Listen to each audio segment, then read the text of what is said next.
இல்லம்மா? சரி, இந்த ஜாதகத்துல அவங்க ஒரு பொண்ணுக்கு வந்து திருமணம் பண்ணி வைக்கும் போது சூரியன் ஒரு ஜாதகத்துல கெட்டு போயிருந்தா அப்பாவுடைய பவரை குறைச்சு போடுச்சுன்னா, இதே நீ பொண்ணு கட்டுற குடும்பத்துல சூரியன் அப்பா, திருமணத்துக்கு அப்புறம் மாமனார், இங்க சூரியன் இங்க கெட்டு போயிட்டாலே இவங்களுக்கு அப்பா மட்டும் கெடல, அங்க மாமனாரும் கெட்டு போயிட்டாரு. இங்க சந்திரன் அம்மாவோட பலகீனம் ஆயிடுச்சுன்னா அங்க மாமியாரும் பலகீனம் ஆயிரும். இங்க செவ்வாய் சகோதரர் ஸ்தானம் கெட்டு போச்சுன்னா இங்க மச்சனும் கெட்டு போயிடுவாரு. இங்க சுக்கிரனா மனைவி, இந்த பக்கம் சுக்கிரனா அத்தை, இந்த பக்கம் சனினா சித்தப்பா, இங்க சனினா அவங்க மாப்பிள்ளையோட சித்தப்பா, இங்க ராகுனா அப்பாவை பெற்ற பாட்டன், கேதுனா அப்பாவை பெற்ற பாட்டி, இங்கேயும் கேதுனா அம்மாவை பெற்ற ராகு கேது பாட்டி. இதுல எந்தெந்த கிரகங்கள் உங்க ஜாதகத்துல கெட்டிருக்குதோ அந்த உறவு நீங்க கல்யாணம் பண்ற இடத்துலயும் அங்கதான் கெட்டிருக்கும். இதை செக் பண்ணுங்க, சரியா இருக்கும். எப்படி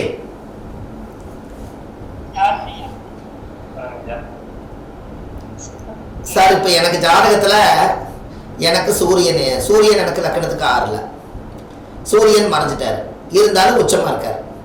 அப்ப சூரியன் 6ல் மறைஞ்சிட்டா நான் பொண்ணு கட்டின வீட்டுல எனக்கு மாமனார் கொஞ்ச நாள் இருந்துட்டு அவர் ஒரு உடல் நோய் வந்து இறந்துட்டார். அப்ப எனக்கு காலகாலத்துக்கு மாமனார் சப்போர்ட்டே இல்லை. அதுக்கு என்னோட ஜாதகத்துல சூரியன் அப்பா இல்லாதனால எனக்கு வாழ்க்கை எங்க அமையுதுன்னா எனக்கு மாமனார் பலகீனமான வீட்டுல தான் அமையுதுங்கன்னு சொல்ல வர. இப்ப புரிஞ்சுதா? அப்ப சந்திரன் எனக்கு நல்ல பலமா இருந்தா என்னுடைய தாய் இங்க நல்லா இருக்காங்கன்னா அங்க மாமியாவும் நல்லா இருக்காங்கன்னு அர்த்தம். இத வச்சுதான் ஒரு ஜாதகத்துல நான் கல்யாணம் பண்ற இடத்துல யாரெல்லாம் பலகீனமா இருப்பாங்க, யாரெல்லாம் எனக்கு உதவியா இருப்பாங்கிறது உங்க ஜாதகத்துல இருக்கக்கூடிய கிரகங்கள் எல்லாம் சம்பந்தி பொருத்த பார்த்தீங்கன்னா கரெக்டா இருக்குன்னு சொல்ல வர. இப்ப புரியுதா? அப்பா கௌரவமா இருக்கிறான்னு வச்சுங்க, அங்க மாமனாரும் கௌரவமா இருப்பாரு.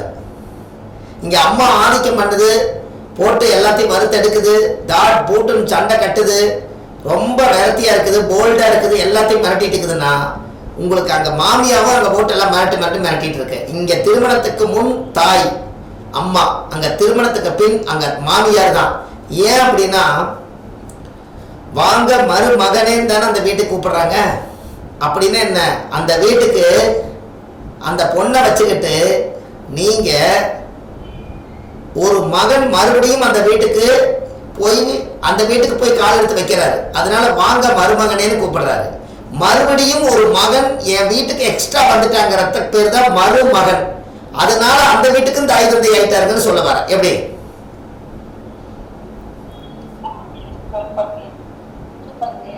உங்களுக்கு புரிஞ்சுதா? இதுதான் உறவு முறைகள். அப்ப நீங்க உங்க ஜாதகத்தை வச்சு இதுலயே நீங்க அத்தை வந்து எனக்கு என் ஜாதகத்துல சுக்கிரன் ஆட்சியா இருக்குது. அப்போ சுக்கிரன் ஆட்சியா இருந்தா மனைவி ரொம்ப ஸ்ட்ராங்கா இருக்காங்க. அப்ப என்னுடைய அத்தை வழியில என்னுடைய அம்மாவோட தம்பியோட சம்சாரம் வந்து அத்தை, இவங்க எப்படி ஸ்ட்ராங்கா இருக்கிறாங்களோ அதே மாதிரிதான் அந்த அம்மாவும் ஸ்ட்ராங்கா இருக்காங்க. அவங்ககிட்ட எதிர்த்து பேச முடியாது, அப்ப இவங்ககிட்ட எதிர்த்து பேச முடியாது. இந்த ரெண்டு உறவும் கரெக்டா கனெக்ட் ஆகுது. எப்படி உறவு பிரிச்சிருப்புன்னு பாருங்க.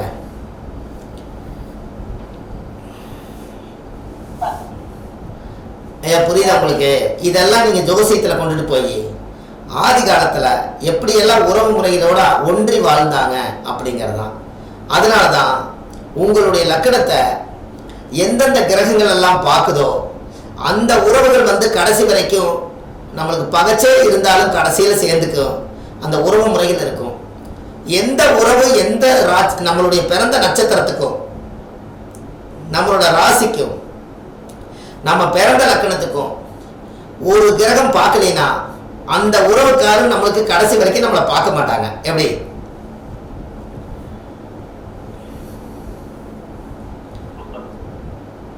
ஐயா புரியலையா? எந்த உறவு நம்மளுடைய பிறந்த நட்சத்திரங்கிறது நம்ம இந்த கருப்பு பையிலிருந்து வெளியில வரும்போது பிறந்த நட்சத்திரத்தன்னைக்கு கிரகங்கள் எந்த கிரகம் நம்மளை பார்க்குதோ அந்த கிரகம் நம்மளுக்கு கடைசி வரைக்கும் உதவி செய்யும். எந்த கிரகம் நம்மளை பார்க்கலையோ அந்த கிரகத்தோட உதவி நம்மளுக்கு கிடைக்காதுன்னா அந்த உறவு நம்மளுக்கு கிடைக்காதுன்னு சொல்லுது. எப்படி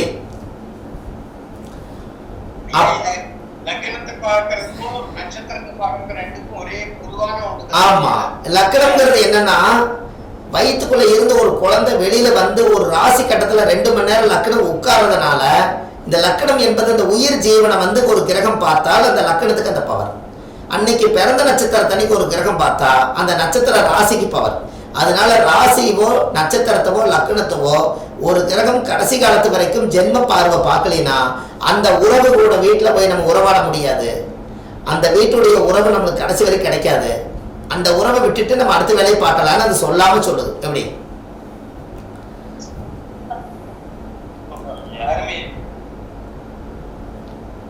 அந்த காலத்துல இப்படி எல்லாம் செஞ்சு வச்சிருக்காங்க பாருங்க. அன்னைக்கெல்லாம் வந்து எப்படி இந்த கனெக்டிவிட்டி கொண்டு வந்திருப்பாங்க, எவ்வளவு ஒரு அற்புதம், எவ்வளவு ஒரு விஷயங்களை இது எப்படி எல்லாம் அழகா கொண்டு வந்திருக்காங்கன்னு பாத்தீங்களா.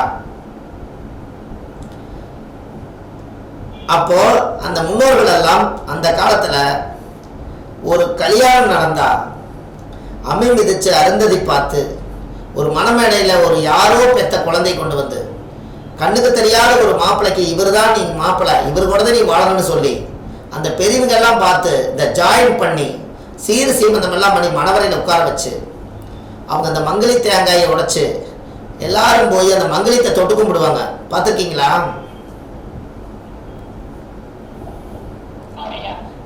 மங்களத்தை தொட்டு கும்பிடுவாங்க. அந்த மங்களத்தை தொட்டு கும்பிட்டதுனால அந்த கையில மஞ்சள் அரிசி கையில கொடுத்து அந்த மங்களத்தை எல்லாரும் போய் தொட்டு கும்பிடுவாங்க.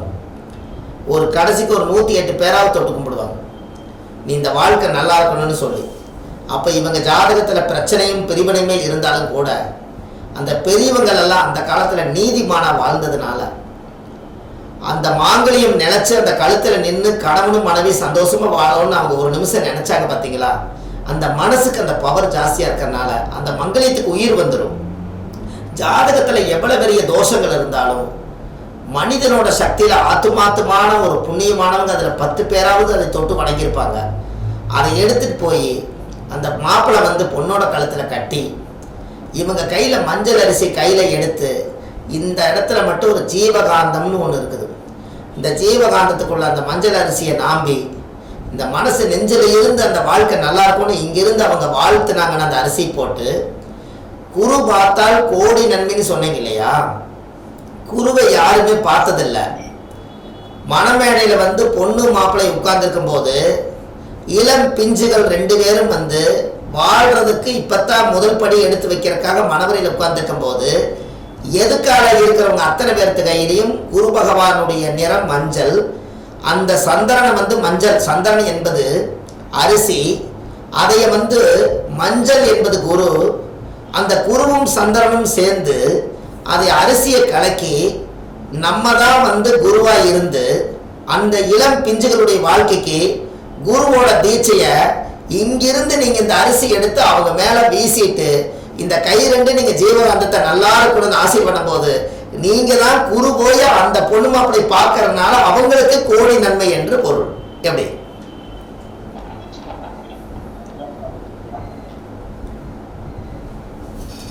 ஒண்ணு சத்தமே காணமே.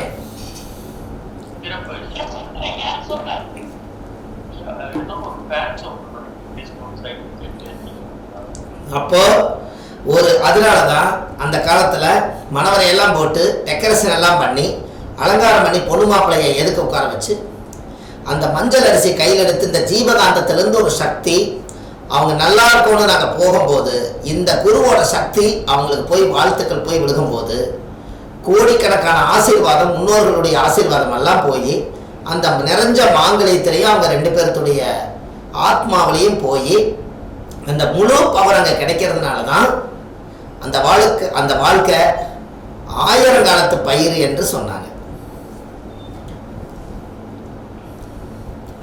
ஒரே ஒரு விதை தான் அது 1000 காலத்துக்கு அது இருக்குங்களா. இவர் பெற்றதுக்கு அப்புறம் அவர் பிறந்து அவர் வளர்ந்து அவர் இன்னும் 4 பெத்து அவர் 1000 பெத்து 2000 பெத்து 5000 பெத்து இப்படியே வந்து 1000 காலத்து பயிரா ஒரே ஒரு உயிர் வந்து அத்தனை உயிரை உருவாக்கிடுமா. அதுக்கு பேர் தான் 1000 காலத்து பயிர் எப்படி இருந்ததோ அது மாதிரி 1000 காலத்து உயிர் இருந்ததுன்னு அந்த காலத்துல சொல்லி வச்சாங்க. பயிர் பிளஸ் உயிர் எப்படி மறைச்சு வச்சிருக்காங்க முன்னோர்கள். கரெக்டுங்களா? 1000 காலத்து பயிருன்னாங்க. அந்த பயிர் 1000 பயிர் வளர்ந்த மாதிரி 1000 உயிர் வளர்த்துங்கிறதுக்காக உயிர் பிளஸ் பயிர் அதை சொல்லாம சொல்லி வச்சிருக்காங்க. அதுக்குள்ள போய் நம்ம ஆராய்ச்சி பண்ணி எடுத்து அந்த ரகசியம் நம்மளுக்கு கிடைக்குது. எப்படி?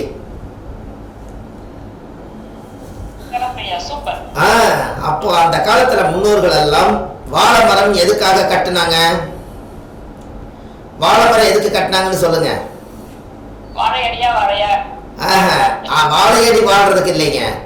வாழை மரம் ஒண்ணு மட்டும்தான் வெட்ட வெட்ட தளைஞ்சுக்கிட்டே இருக்கும்.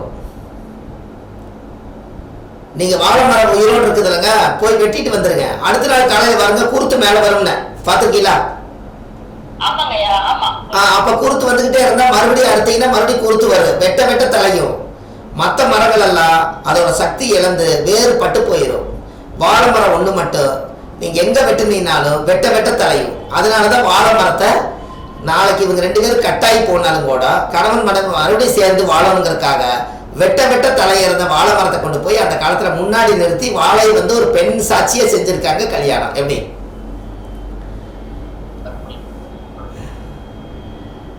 சார் அதுக்கு பேரே வாழவை. நீங்க ஒரு பொண்ணை வாழ வைங்கிறீங்க, நீங்க மண்ணுல வாழ வைங்கன்னு சொல்லுது.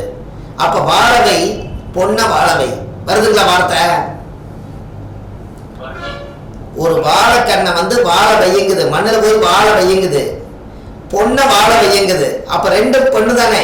அதனாலதான் அந்த காலத்துல முன்னோர்கள் வாழை ஒரு பெண்ணா பாவித்து வாழை மரம் ஈனாத வாழைக்கு ஒரு மாங்கல்யம் சூட்டி அதை வெட்டி ஆத்துல கொண்டு போய் மங்கையோட தோசை கங்கையிலேயே கொண்டு போய் விட்டுட்டு அப்புறம் போய் ஒரு மறுதிருமணம் மாதிரி அந்த லைஃப் பண்ணாங்க. இது முன்னோர்கள் அந்த காலத்துல வாழவை பொண்ணை வாழவை, பொண்ணு மண்ணு, இதுக்குத்தான் இந்த உலகத்துல சண்டை.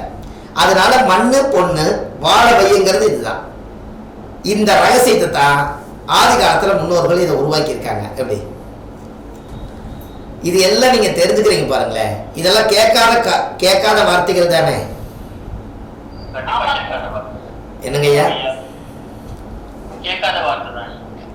ஆமா. உங்களுக்கு அந்த காலத்துல முன்னோர்கள் எல்லாம் இப்படித்தான் அம்மியில கொண்டு போய் அம்மி மிதிச்சு அருந்ததி பார்த்து குலமகள் கொண்டு வரும் வீட்டுக்குள்ள மெட்டி மெட்டி மெட்டி ஒளிதான் சொல்லி அம்மி மிதிச்சு அருந்ததி பார்த்து மெட்டி போட்டாங்க. அந்த அம்மி மிதிக்கிறதுங்கிறது என்னன்னு சொல்லுங்க. அம்மி ஏன் மிதிச்சாங்கன்னு சொல்லுங்க. அம்மி மிதிச்சு தானே மெட்டி போட்டாங்க. இது எனக்கு இந்த பொண்ணுக்கு தான் நான் மெட்டி போடுறேன்னு போட்டாங்கல்ல. அது எதுக்காக போட்டாங்க? அதான் அம்மி மிதிக்கிறது எதுக்கு சொன்னவங்களுக்கு 100 ரூபாய் பரிசு.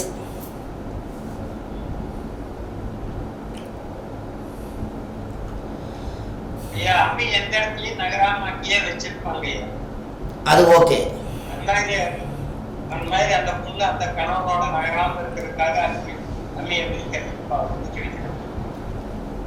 இன்னும் கொஞ்சம் டெப்தா உள்ள போய் பாருங்களேன்.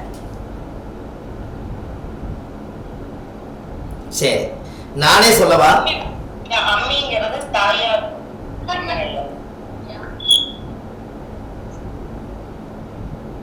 அம்மி மிதிச்சு மெட்டி போட்டு என் மனைவி என்பதை ஏத்துக்கிட்டு அவங்க சந்தோஷமா வாழ்றதுக்கு அம்மி மிதிச்சு மெட்டி போட்டாங்க. மெட்டி போட்ட உடனே அந்த கணவருக்கு இவங்க மனைவி ஆயிட்டாங்க. அம்மி மிதிச்சு அருந்ததி பார்த்து பண்ணுனாங்கன்னு சொன்னாங்க. அம்மி மேல கொண்டு போய் காலை வச்சதுக்கு என்ன காரணம் சொல்லவா?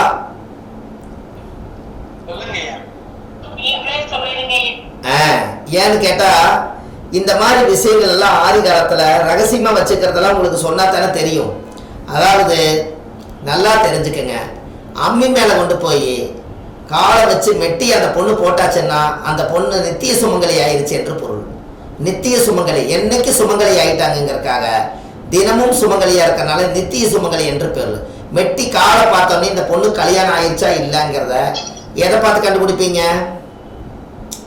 ஒரு பொண்ணுக்கு மெட்டி பார்த்து கண்டுபிடிப்பீங்க. அப்ப மெட்டி போடலன்னா இந்த பொண்ணு கல்யாணம் ஆகல, மெட்டி போட்டிருந்தா இந்த பொண்ணு கல்யாணம் ஆயிருக்குன்னு சொல்றீங்க. அப்போ இந்த மெட்டி வந்து காலில் போட்டிருந்தா அந்த பொண்ணு நித்திய சுமங்கலி என்று பொருள். இந்த நித்திய சுமங்கலி வந்து சந்தோஷமா வாழ்றதுக்காக அம்மிக்கல் மேல கொண்டு போய் காலை வச்சு இந்த மெட்டி போட்டதுக்கு காரணம் என்னன்னா, அம்மிக்கல் வந்து ஆயிலி நட்சத்திரம்.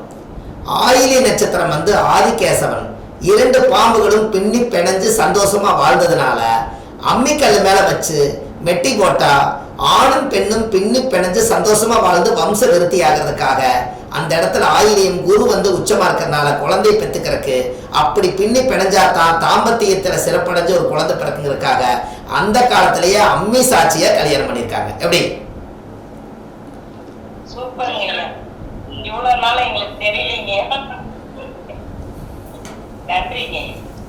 எப்படி இருக்குதுங்க வார்த்தை? அந்த காலத்துல முன்னோர்கள் சொன்னது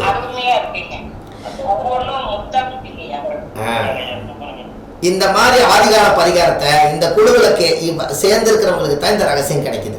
இன்னைக்கு இருக்கிற காலத்துல ஆடியோ கேட்கறதுக்கு கூட இன்னும் கொஞ்சம் நல்ல டைம் கிடைக்காது. ஆனா நீங்கெல்லாம் இது ஆத்துமாத்துமா ஒரு 1 மணி நேரம் 1.5 மணி நேரம் இருந்து இவ்வளவு தூரம் நீங்க இதை கேட்கறதுல இப்படி ரகசியங்கள் எல்லாம் கிடைக்குதுங்கும் போது, அப்போ அம்மிக்கல்லும் குளவியும் 2ம் சேர்ந்து ஒரு பெண் என்பவள் மாசாணியம்மன் கோவில்ல எப்படி மாசாணியத்தா மலாக்கா படுத்திருக்குதோ அதே போலதான் அம்மி என்பது ஒரு பெண்ணு கீழே அது படுத்திருக்கணுங்கிறதுக்காகத்தான் அம்மிக்கல்லு கீழே படுக்க வச்சிருக்காங்க. ஒரு பெண் படுத்திருக்குது. குளவி என்பது தான் இந்த ஆண் ஜீவனா இருக்குது. அது மட்டும்தான் இந்த உடம்ப உலாவி வர்றதுனால குளவிய ஆணாவும் அம்மிக்கல்ல பெண்ணாகவும் வச்சிருக்கிறதுனால தான் அம்மிக்கல்ல சாட்சியா தாலி கட்டி வாழ்க்கை சுகமா நடத்தியிருக்காங்க. எப்படி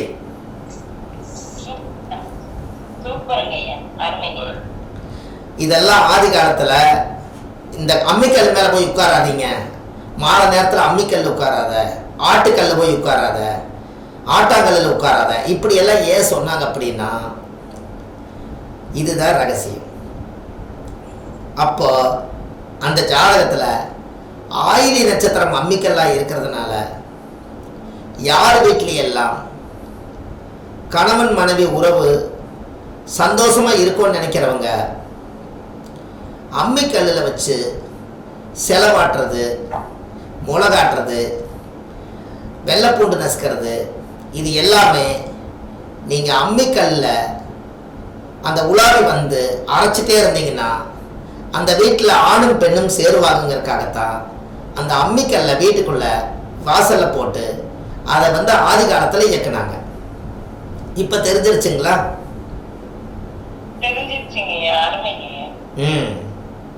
ஒரு ஒரு கல்லுலையும்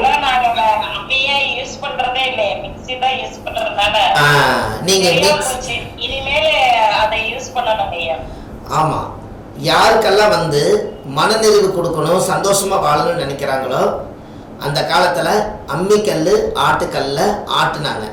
அதனால அது எல்லாமே சிவன் வடிவத்துல தான் ஆட்டாங்கல் இருந்தது. அது ஆண் பெண் சேருது. அம்மிக்கல்லு தான் ஆயிலி நட்சத்திரமா இருந்தது. அதனால வந்து ஆண் பெண் சேருது. இது எல்லாமே அந்த காலத்துல உரலு உலக்கையும் அந்த காலத்துல முன்னோர்கள் இடிச்சுக்கிட்டே இருந்தாங்க. அந்த உரலு உலக்கையும் ஆண் பெண் சேருது. இதெல்லாம் குத்தி அரிசியாக்கி அதை வடித்து சோறாக்கி சாப்பிட்டு சந்தோஷமா வாழ்ந்தாங்க. இது எல்லாமே ஆணும் பெண்ணும் சேரக்கூடிய பொருள்கள் தானே. இது சாங்கியத்துக்காக நம்ம வீட்டில் இதெல்லாம் வீட்டுக்குள்ள இருக்கணும்னு சொல்லுவாங்க. எப்படி என்ன நவீனங்கள் வந்தாலும் இப்பதான் ஆட்டுக்கல் பெரிய ஆட்டுக்கல் இல்லாம சின்னதாவே இருக்குது. அதை ஒன்று வாங்கி கொண்டு வந்து வீட்டில் வச்சு அதுக்கு டெய்லி நீங்க வந்து ஒரு பொட்டு சந்திரம் வச்சு சாயம் போட்டாலும் சரி, ஒரு அம்மிக்கல்லை வீட்டில் போட்டு அதுக்கு ஏதாவது ஒரு வெள்ளைப்பூண்டு நசுக்கிறீங்கனாலும் சரி, ஒரு குழவிக்கல் கொண்டு வந்து இதெல்லாம் வச்சிருந்தாலும், ஒரு உரல் உலக்கி கொண்டு வந்து வீட்டில் வச்சிருந்தாலும், இப்படி எல்லாம் சின்னதாக ஏதாவது ஒரு வீட்டில் இயக்கிட்டு இருந்தீங்கன்னா அந்த வீட்டில் தாம்பத்திய உறவு நடக்கும். ஆண் பெண் பிரிவினை ஆக மாட்டாங்க. குடும்பத்துக்குள்ள சந்தோஷம் மகிழ்ச்சி பிறக்கும். ஆதிகால வாழ்க்கையை நினைச்சு பார்த்து வாழ்வாங்க. முன்னோர்கள் எல்லாம் அதுல குடியிருந்து அதுல தான் வாழ்ந்தாங்க. இது எல்லாமே உங்களுக்கு இது கிடைக்கும்.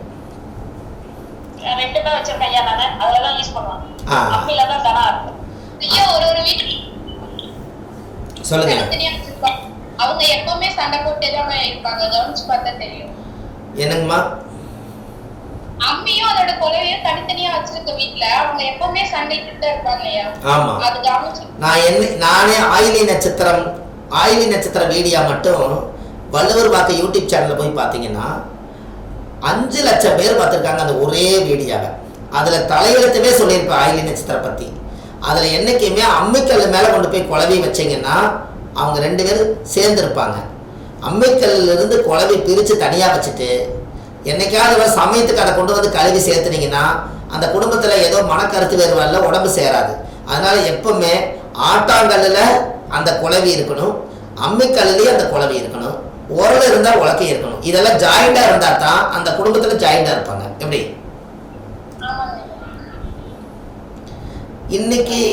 இன்னைக்கு வேற மாதிரி ஆகி போச்சுங்க காலம். அதனால இப்போ என்ன போச்சுன்னா நவீனங்கள் வளர வளர முன்னோர்கள் வாழ்ந்த பொருள்கள் எதுவுமே இல்லை. இப்போ வீட்டுக்குள்ள பார்த்தீங்கன்னா பூராமே TV, fridge, machine, washing machine எல்லாமே இயந்திரங்களாக போயிடுச்சுங்க.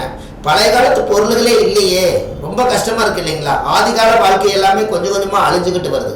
அதனால தான் நீங்கள் என்ன பண்ணுறீங்கன்னா இனிமேல் நவதானியம் இப்போ வந்த தானியத்தை விட்டுட்டு ராகி, கம்பு, சோளம், கேழ்வரகு, சாமை அப்படிங்கிற சிறுதானியங்களை ஒரு 9 கலசம் வாங்கி மண்பானையில் 9ஐயும் போட்டு உங்கள் வீட்டில் அந்த செல்ஃபு மேலே அடுக்கி வச்சிருங்க.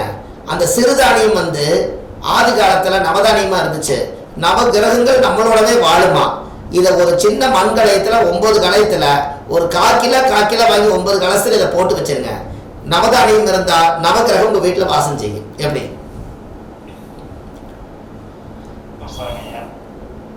நீங்க நாட்டு மருந்து கடை என்னங்கம்மா, நீங்க நாட்டு மருந்து கடைக்கு போனீங்கன்னா இந்த 9 சிறுதானியம் கேட்டீங்கன்னா கொடுப்பாங்க.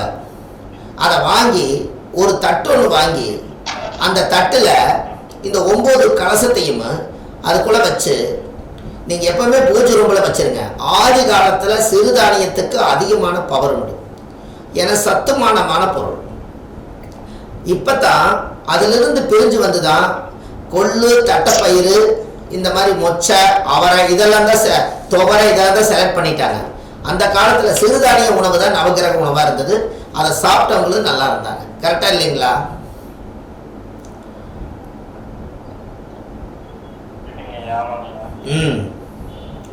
இப்போ அந்த முன்னோர்கள் வாழ்ந்ததெல்லாம் நீங்க இந்த ரகசியத்தை நீங்க கொண்டு வரணும். யாராவது ஒரு வீட்டுல அம்மா சொல்லுங்க, அம்மா சொல்லுங்க.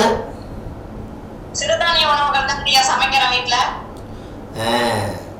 பார்த்தீங்களா? அதுதான், அதை சமைங்க. அதை சமைக்க நம்ம உடம்புல பவர் கூடும், நம்ம நல்லா இருப்போம். சிறுதானிய உணவு சாப்பிட்றது அம்பளி, கூடு, சாமை, விறகு, கேழ்வரகு இது எல்லாமே இன்னைக்கு கொஞ்ச நாள்ல எல்லாமே மறுபடியும் மாறப்போகுது. கம்மஞ்சோறு, சோளக்களி எல்லாமே இனி வரப்போகுது. சுகருக்கே என்ன சாப்பிட சொல்றாங்க, தானே சாப்பிட சொல்றாங்க. ஒரு சின்ன ரிக்வெஸ்ட் இல்லையா? இந்த ராகி, கம்பு இதெல்லாம் எந்தெந்த கிரகம்? அது ஒரு நாள் நான் உங்களுக்கு சொல்றேங்க ஐயா. நேரத்தை வச்சு சொல்லக்கூடாது. இப்ப சத்துள்ள பொருள் இப்ப இருக்கிற நவதானியத்துல எது சத்துள்ள பொருள் சொல்லுங்க பார்க்கலாம்.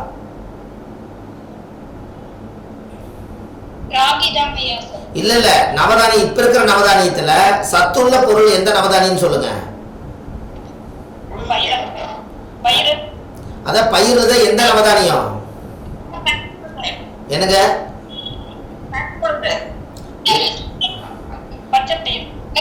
ஆஹா, அப்படி இல்லை. உண்மையாலுமே சத்துள்ள பொருள் கோதுமை. அதனாலதான் முதலிடம் பிடிச்சிருச்சு. சூரியனுக்கு கோதுமை, அதனாலதான் முதலிடம் பிடிச்சிருக்கிறாங்க. தெரியுதா உங்களுக்கு?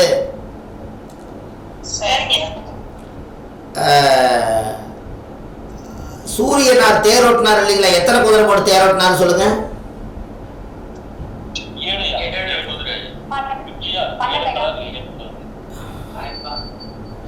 7 குதிரைங்களா? 7 குதிரை போட்டு 7 கலர்கள். 7 குதிரை 7 colour, வெப்ஜிஆர் colour, violet, indigo, blue, அந்த மாதிரி கலர். 7 குதிரை போட்டு 7 குதிரை போட்டு அவர் தேரோட்டினார். இந்த 7 குதிரை போட்டு தேரோட்டும் போது ராஜா கோதுமை சாப்பிட்டாரு, குதிரை கொள்ளு சாப்பிட்டுச்சு. புரியுதா உங்களுக்கு? குதிரைக்கு அதனாலதான் கொள்ளு. கரெக்டுங்களா? அப்ப கொள்ளு என்ன கிரகம்னு சொல்லுங்க. செவ்வாய். கேது கிரகம். ஆ? கேது. கேது. கேது கொள்ளு